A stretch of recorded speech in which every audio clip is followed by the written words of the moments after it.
எல்லாருக்கும் வணக்கம். மீண்டும் மெய்ப்பொருள் காண்க தளத்திற்கு எல்லாரையும் நான் வரவேற்கிறேங்க.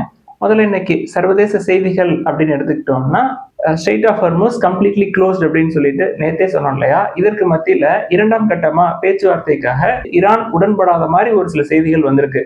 காரணம் என்ன அப்படின்னா, யுஎஸ் ஈரானியன் போர்ட்ஸ் தென் ஈரான் ஷிப் ஒன்று முற்றுகையிட்டதாகவும் தாக்குனதாகவும் செய்தி. அதற்கு பதில் தாக்குதலும் ஈரான் நடத்திருக்கிற மாதிரி செய்திங்க. ட்ரோன் தாக்குதல் நடத்துற மாதிரி செய்திகள் வந்திருக்கு. இரு தரப்புமே என்ன சொல்லிக்கிறாங்க, மாத்தி மாத்தி சீஸ்ஃபயர் வயலேஷன் அப்படின்னு சொல்றாங்க. அவங்க இவங்களை வயலேட் பண்றதுன்னு சொல்றது, தென் அவங்க இவங்கள சொல்றது, அந்த மாதிரி போயிட்டு இருக்குங்க. முடிவு என்ன அப்படின்னா, பிரெண்ட் க்ரூடோட பிரைசஸ் மறுபடியும் கொஞ்சம் மேலே இருக்குங்க. நான் கடைசியா பார்த்தப்ப $98.48 இருந்ததுங்க பெர் பேரல் ஃபியூச்சர்ஸ் மார்க்கெட்டை பொறுத்த வரைக்கும். இந்த முற்றுகை எதிர்த்தாக்குதல், ஈரானோட எதிர்த்தாக்குதல்னால யூஎஸ் உடைய ஃபியூச்சர்ஸ் மார்க்கெட் ஒரு 0.8% வரைக்கும் கீழே இறங்கி இருந்தது.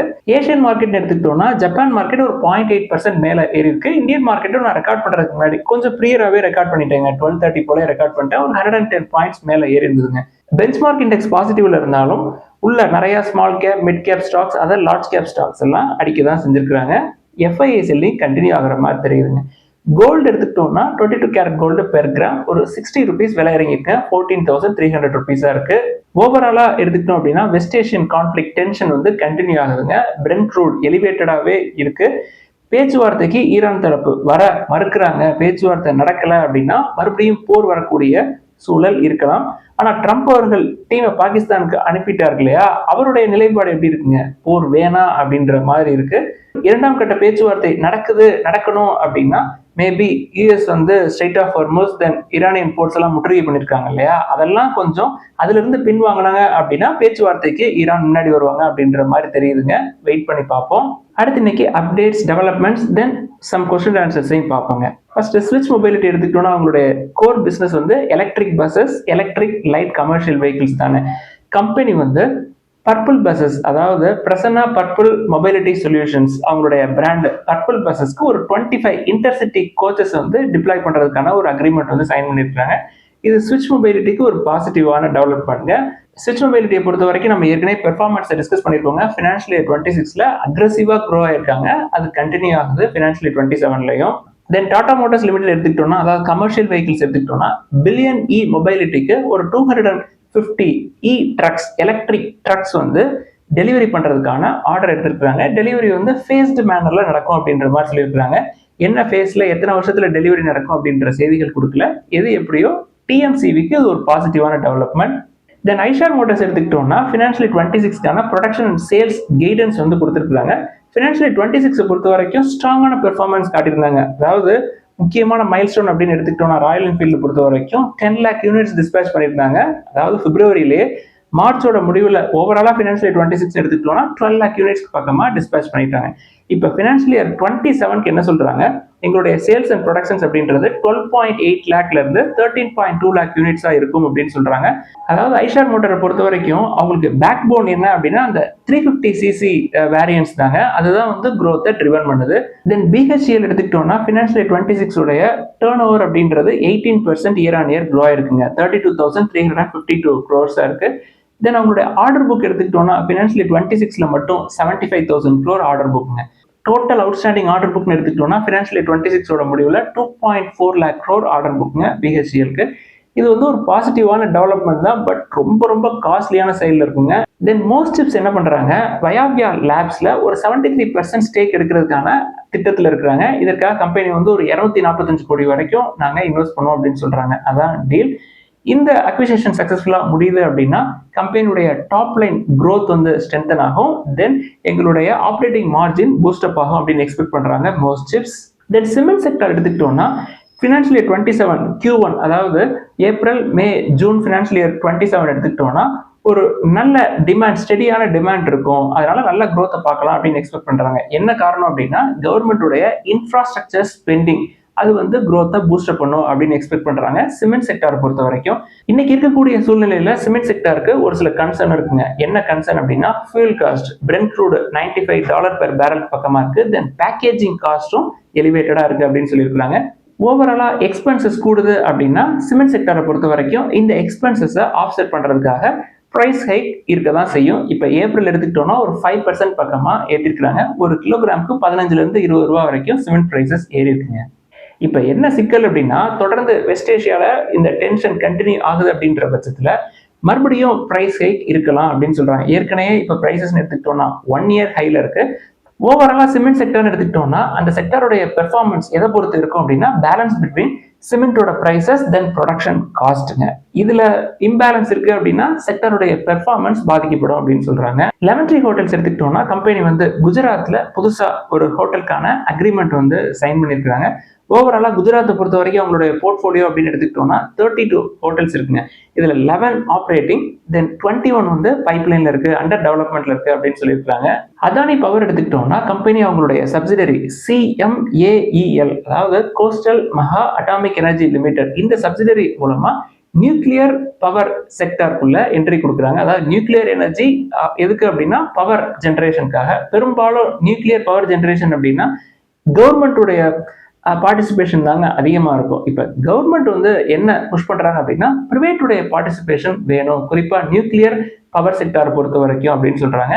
அந்த சான்ஸை அதானி பவர் பிடிச்சிக்கிட்டாங்க. ஸோ ஃபியூச்சரில் நியூக்ளியர் பவர் செக்டாருக்குள்ள அதானி குரூப் என்ட்ரி கொடுப்பாங்க. அடுத்து இன்னைக்கு ஒரு சில கேள்விகளை மட்டும் பார்ப்போங்க. ஃபர்ஸ்ட் ஒரு நண்பர் வந்து டிஃபென்ஸ் ஸ்டாக்ஸ் பற்றி எழுதியிருக்கிறாங்க. சார் டிஃபென்ஸ் ஸ்டாக்ஸ் எல்லாமே வந்து ரொம்ப காஸ்ட்லியாக இருக்கே அப்படின்னு சொல்லி எழுதியிருக்கிறாங்க. நம்ம ஏற்கனவே சொல்லியிருக்கோங்க, அதாவது டைரக்டா டிஃபென்ஸ் ஸ்டாக்ஸ் அப்படின்னு எடுத்துக்கிட்டோம்னா நீங்க பாரத் எலக்ட்ரானிக்ஸோ இல்லை அதர் டிஃபென்ஸ் ஸ்டாக்ஸோ எடுத்து பார்த்தீங்கன்னா காஸ்ட்லியாக தாங்க இருக்கும். நம்ம வந்து L&T ஏற்கனவே வச்சிருக்கோம்.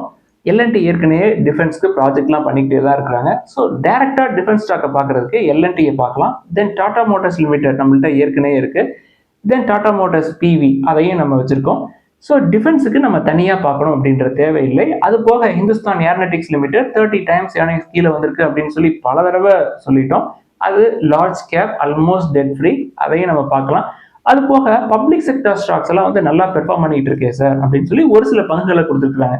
குறிப்பாக சொல்லணும் அப்படின்னா coal India, Nalco, steel authority of India limited, NTPC, REC PFC, HUDCO, RVNL, NBCC போன்ற நிறுவனங்கள் பற்றி எழுதியிருக்கிறாங்க.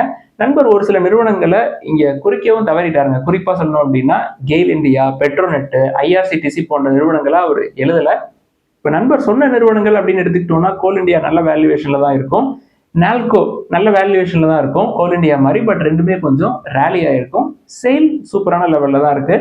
NTPC நல்ல லெவல்ல தாங்க இருக்கு. NTPC கன்சிடர் பண்ணா இன்டைரக்டா NTPC கிரீன் லைன் நமக்கு கிடைக்கும்.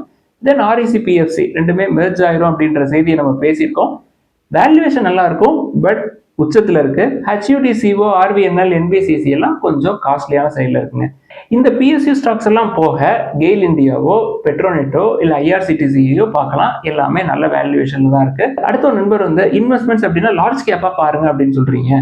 லார்ஜ் கேப் எல்லாமே பெரும்பாலும் Nifty 50க்குள்ள இருக்கே சார், அதுக்கு டைரக்டா Nifty 50யே பார்க்கலாமா இல்லை இண்டிவிஜுவல் ஸ்டாக்கை பார்க்கலாமா அப்படின்னு சொல்லி எழுதியிருக்காங்க. Nifty 50ல இருக்கக்கூடிய அண்டர் வேல்யூ ஸ்டாக்கை தாங்க நம்ம பார்க்க சொல்றோம். இப்போ ஒரு சில பங்குகள், ஏன் பல பங்குகளே வந்து வேல்யூவேஷன் ரொம்ப ரொம்ப ஜாஸ்தியா இருக்குங்க. அதெல்லாம் விட்டுட்டு நல்ல வேல்யூவேஷன்ல இருக்கக்கூடிய Nifty 50 ஸ்டாக்ஸை பார்க்கலாம். Nifty 50ல இல்லாம Nifty Next 50யோ இல்லை Nifty 200ஓ அதுலயும் வந்து நல்ல பங்குகள் நிறைய இருக்குங்க. இண்டிவிஜுவல் ஸ்டாக்ஸ் வந்து அண்டர் வேல்யூல கிடைக்கிறப்ப அதை எடுக்கலாம் அப்படின்னு தான் சொல்றோம். ஒரு பெஞ்ச் மார்க்காக Nifty 50யை பார்க்கலாமே தவிர Nifty 50ல இருக்கக்கூடிய எல்லா பங்குகளையும் நான் பார்ப்பேன் அப்படின்னு கேட்டா கண்டிப்பா ஓவர் வேல்யூ சைடு இருக்கக்கூடிய பங்குகளை பார்க்கவே மாட்டேன். அதனாலதாங்க நம்ம மியூச்சுவல் ஃபண்டு எந்த ஃபண்டையுமே நம்ம பார்க்கறது கிடையாது. KMC ஹாஸ்பிட்டல்ஸ் பத்தி எழுதியிருக்கிறாங்க. நம்ம பெரும்பாலும் ஹாஸ்பிட்டல்ஸ், ஹெல்த் கேர் அப்படின்னா அந்த சைடு நம்ம போறது இல்லைங்க. முக்கியமான காரணம் என்ன அப்படின்னு நம்ம பல தடவை சொல்லியிருக்கோம். KMCயை ஃபர்ஸ்ட் டிஸ்கஸ் பண்ணிடுவாங்க. ஒரு 40 times ஏர்னிங்ஸ் பக்கமா இருக்கும். நல்ல நிறுவனங்கள் தாங்க. எங்க வீட்டுக்கு எய்த்தாப்புல தாங்க KMC ஹாஸ்பிட்டல் இருக்கு. சர்வீசஸ் நல்லா இருக்கும், பட் வேல்யூவேஷன் ஜாஸ்தி அப்படின்றது ஒரு பக்கத்துங்க. இந்த செக்டார்லயே அதர் ஸ்டாக்ஸ் எல்லாம் எடுத்து பார்த்தோம்னா இதை விட வேல்யூவேஷன் ரொம்ப ஜாஸ்திங்க. அப்பல்லோவோ, ஃபோர்டிஸோ, இல்ல கிருஷ்ணா இன்ஸ்டிடியூட் ஆஃப் மெடிக்கல் சயின்ஸோ, இல்ல நாராயணா ஹெர்டாலியோ எல்லாமே காஸ்ட்லி தாங்க. ஆஸ்டர்டாம் ஹெல்த் எல்லாமே காஸ்ட்லியான பிசினஸ் தாங்க. ஒரு பிசினஸை நான் எப்பொழுதுமே காஸ்ட்லியான சைட்ல இருக்கக்கூடாது அப்படின்றதுல ரொம்ப கான்பிடென்டா இருப்பேங்க. அதனாலேயே இந்த செக்டாரை நான் விட்டுறது. நம்ம ஏற்கனவே ஃபார்மாவை பார்த்துட்டு இருக்கோம். உலகத்தில் இருக்கக்கூடிய எல்லா ஹாஸ்பிட்டல்ஸ்க்கும் இவங்க மருந்து சப்ளை பண்ணுவாங்க. பொதுவாகவே ஃபார்மா, நம்ம ஃபார்மாவை பார்த்துட்டு போலாமே. நல்ல ஃபார்மா பிஸ்னஸே 30 times கீழே, ஏன் 25 times ஏர்னிங்ஸ் கீழேயே இருக்குங்க. நம்ம வழக்கமாக டாக்டர் ரெட்டி, நாட்கோ, சைடஸ் அப்படின்னு சொல்லி உங்களுக்கு போர் அடிக்குது அப்படின்னா லுப்பினை பார்க்கலாம், சிப்லாவை பார்க்கலாம். எல்லாமே வந்து 25 டைம்ஸ் ஏர்னிங் கீழே தான் இருக்கு. நல்ல நிறுவனங்கள் தான். நம்ம தனியாக குறிப்பிட்ட ஒரு ஹாஸ்பிட்டல் அண்ட் ரிலேட்டட் சைனா ஹாஸ்பிட்டல்ஸை பார்க்கறதுக்கு எல்லா ஹாஸ்பிட்டல்ஸ்க்கும் மருந்துகளை சப்ளை பண்ணக்கூடிய ஃபார்மா செக்டாரை பார்த்துட்டு போகிறது. இதற்கு மத்தியில் ஃபார்மா செக்டாரை பொறுத்த வரைக்கும் வெளிநாடுகளுக்கு, யூரோப்புக்கு, தென் நார்த் அமெரிக்காவுக்கு எக்ஸ்போர்ட்ஸ் பண்ணுவாங்க. டாலர் அவங்களுக்கு கிடைக்கும், யூரோஸ் அவங்களுக்கு கிடைக்கும். ருப்பி தொடர்ந்து டிப்ரிஷியேட் ஆகிட்டே இருக்கு. பிரெண்ட் க்ரூடோட ப்ரைஸஸ் எலிவேட்டடாக இருக்கு. போகிற போக்க பார்த்தா இன்னும் பல நாட்களுக்கு எலிவேட்டடாக தான் இருக்கிற மாதிரி தெரியுது.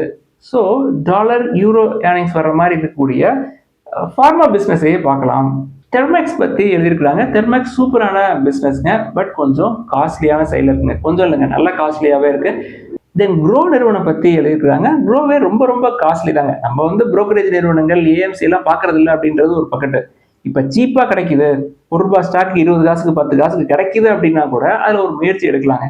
ரொம்ப ரொம்ப காஸ்ட்லியான சைடில் இருக்குங்க grow. So no. PNB housing finance பற்றி எழுதியிருக்கிறாங்க. நம்ம ஹவுசிங் ஃபினான்ஸ் பற்றி தனியாக நிறைய டிஸ்கஸ் பண்ணியிருக்கோங்க. PNB housing finance, then LIC housing finance, Bajaj housing finance, Repco home finance, Aadhaar housing finance, இது எல்லாத்தையுமே கம்பேர் பண்ணி முற்காலங்களில் நிறைய டிஸ்கஸ் பண்ணியிருக்கோங்க. பிஎன்பி ஹவுசிங் ஃபினான்ஸ் நல்ல வேல்யூவேஷனில் தாங்க இருக்கு. நண்பர் எழுதினவர் யாரு அப்படின்னா, தொடர்ந்து நம்ம வீடியோஸ் எல்லாம் பார்த்துட்டு இருக்கிறவர் தான், தொடர்ந்து கமெண்ட் எழுதுறவர் தான். அவரே வந்து மறுபடியும் பிஎன்பி ஹவுசிங் ஃபினான்ஸ் பற்றி எழுதியிருக்கிறாங்க. சிலர் கேட்கக்கூடிய கேள்விகள் என்ன மாதிரியான சந்தேகம் ஏற்படுத்துது அப்படின்னா, ஃபுல்லா அந்த போஸ்ட்டை பார்க்குறாங்களா இல்லையா அப்படின்றதே ஒரு கேள்வியா இருக்குங்க. நண்பர் மட்டும் இல்லைங்க, அது போக சிலரும் வந்து அவர்கள் கீழே கமெண்ட்ல எழுதக்கூடிய கேள்விகளுக்கு அந்த போஸ்ட்லேயே ஆன்சர் இருக்குங்க. முழுசா அந்த போஸ்ட்டை பார்க்காதனால அவங்க மறுபடியும் கேள்வி எழுதி பதிலுக்காக வெயிட் பண்ண வேண்டியிருக்கு. ஸோ கொஞ்சம் ஃபுல்லாக பார்க்கும் பட்சத்தில் உங்களுக்கும் எளிமையாக இருக்கும். நம்மளும் டிஸ்கஸ் பண்ணதே திருப்பி டிஸ்கஸ் பண்ண வேண்டிய தேவை இருக்காது. கிரீஸ் காட்டனுடைய ஃபியூச்சர் எப்படி இருக்கும் அப்படின்னு சொல்லி இருக்கிறாங்க. ஃபியூச்சர் எல்லா நிறுவனங்களுக்குமே நல்லா தாங்க இருக்கும். கிரீஸ் காட்டனை பொறுத்த வரைக்கும் அவங்களும் அவங்களுடைய ஷேர்ஸ், அதாவது மார்க்கெட் ஷேரை கூட்டியிருக்கிறாங்க. அவங்களுடைய எலக்ட்ரிக் டூ வீலர் செக்மெண்ட்டை பொறுத்த வரைக்கும். இப்போ ரீசெண்டாக பார்த்தப்ப ஓலாவுக்கு ரொம்ப க்ளோஸாகவே நெருங்கி வந்துட்டாங்க. ஓலாவோட மார்க்கெட் ஷேர் பயங்கரமாக கீழே இறங்கி வந்துருக்குங்க. ஓலாவை கீழே தள்ளிட்டு கிரீவ்ஸ் மொபைலிட்டி மேலே போயிட்ட மாதிரி தான் நான் கடைசியாக பார்த்தேன். கிரீவ்ஸ் எலக்ட்ரிக் மொபைலிட்டிக்கு கிரீவ்ஸ் காட்டன் தான் ப்ரமோட்டர். ஃபியூச்சரில் அவங்களுக்கும் மார்க்கெட் ஷேர் இருக்கு, அவங்களும் க்ரோ ஆக தான் செய்வாங்க. க்ரோ ஆக மாட்டாங்க, க்ரோத் இருக்காது அப்படின்னு நம்ம நினைக்க வேணாம். ராஜபாளையம் மில்ஸ் பற்றி எழுதியிருக்கிறாங்க. சார் புக் வேல்யூ கீழே கிடைக்குது அப்படின்னு சொல்லிட்டு. புக் வேல்யூ கீழே கிடைக்குது அப்படின்றதுக்காக ஸ்மால் கேப், நம்ம டெட் அதிகமாக இருக்கக்கூடிய ஸ்மால் கேப்ல போய் மாட்டிக்கூடாதுங்க. டெட் டு ஈக்விட்டி 0.5 பக்கமாக இருக்கு. ஸ்மால் கேப் போறீங்க, மிட் கேப் போறீங்க அப்படின்னா, நான் உள்ள போறேன் அப்படின்னா கண்டிப்பா டெட் இருக்கக்கூடாது அப்படின்னு தான் நினைப்பேன். அது போக நம்மகிட்ட ராம்கோ இண்டஸ்ட்ரீஸ் இருக்குங்க. ராம்கோ இண்டஸ்ட்ரீஸ் ராஜபாளையம் மில்ஸ்ல ஒரு 1.5% பக்கமா ஸ்டேக் வச்சிருக்காங்க. தென் ஜிண்டால் ட்ரில்லிங் பத்தி எழுதியிருக்கிறாங்க.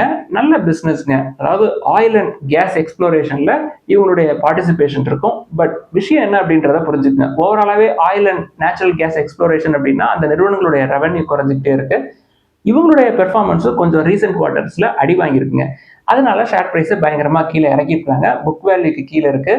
டெட் டு ஈக்விட்டி ரொம்ப கம்மிங்க, 0.10க்கு கீழே இருக்கு. பிரைஸ் டு ஏர்னிங்ஸும் 6.6 தான் இருக்கு. அட்ராக்டிவான வேல்யூவேஷன்ல இருக்குங்க. அதாவது ஸ்மால் கேப் பிடிக்கிறீங்க அப்படின்னா இந்த மாதிரி பிடிச்சு பழகுங்க. ரிஸ்க் இருக்கு, பட் ரிஸ்க் எடுக்கலாங்க. என்னைய பொறுத்த வரைக்கும் என்ட்ரி கொடுக்குறீங்க அப்படின்னா மெதுவா 1 by 1 மூவ் பண்ணுங்க, அவசரப்படாதீங்க. ஸ்மால் கேப்பு, பட் டெட் இல்லாததுனால நீங்க பொறுமையா டீல் பண்ணலாம். ஒரு 1 or 2 பிசினஸ் சைக்கிள் வெயிட் பண்றீங்க அப்படின்னா உங்களுக்கு நல்ல ரிட்டர்ன்ஸ் கிடைக்கிறது வாய்ப்பு இருக்குங்க. இதெல்லாம் தான் இந்த பதிவில் முக்கியமாக டிஸ்கஸ் பண்ணணும்னு நினைச்சோம். முதலீடுகளில் ஏதாவது சந்தேகங்கள், கேள்விகள் இருந்தால் எல்லாத்தையும் எழுதுங்க. எல்லாருக்கும் நன்றி.